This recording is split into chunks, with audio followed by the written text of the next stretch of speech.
বৃহৎ দুখজনক বিষয় ৰাজীৱ শদিয়া আৰু আমাৰ মাজত নাই।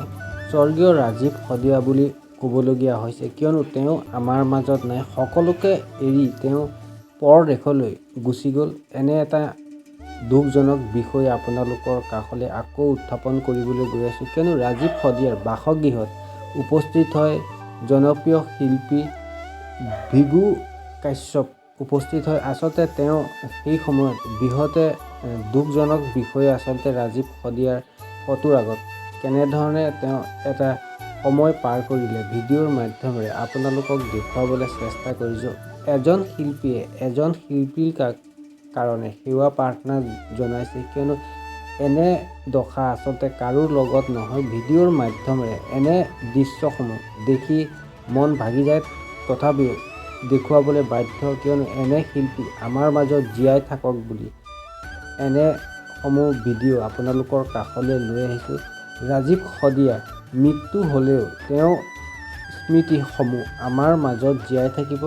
গানৰ মাধ্যমেৰে সুৰৰ মাধ্যমেৰে যেনেধৰণে এজন শিল্পীয়ে এজন শিল্পীৰ কাৰণে সেৱা প্ৰাৰ্থনা জনাইছে, পৰিয়ালবৰ্গৰ ওচৰত কেনেধৰণে তেওঁ আহি উপস্থিত হয় ৰাজীৱ শদিয়াৰ বাসগৃহত, এটা মৰ্মান্তিক ঘটনা সংঘটিত হৈ যায় সেইদিনাখন, কিয়নো গান গাই থকাৰ অৱস্থাতে তেওঁ ঢলি পৰে, পিছত চিকিৎসালয়ত মৃত্যু হয়। এনে এটা ঘটনা সংঘটিত হয়, বৃহৎ দুখজনক বিষয়। সেইবাবে ভাবিলোঁ ভিডিঅ'টো বনাই দিওঁ, কিয়নো দুখজনক বিষয়।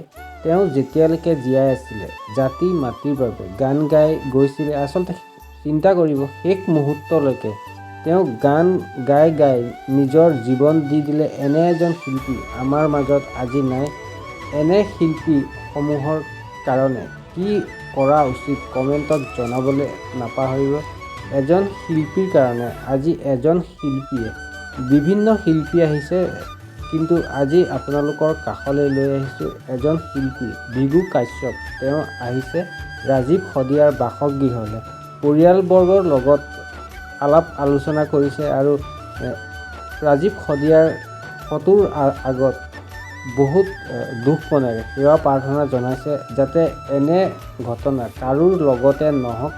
কম বয়সতে এজন শিল্পীয়ে সকলোকে এৰি সকলো মোহ মায়া এৰি তেওঁ ত্যাগ কৰি পৰ দেশলৈ গুচি যায়। ভিডিঅ'টো চাই শ্বেয়াৰ এটা কৰিবলৈ নাপাহৰিব আৰু ৰাজীৱ শদিয়াৰ বিষয়ে কি মতামত জনাবলৈ নাপাহৰিব আৰু ভৃগু কাশ্যপৰ বিষয়ে জনাবলৈ নাপাহৰিব।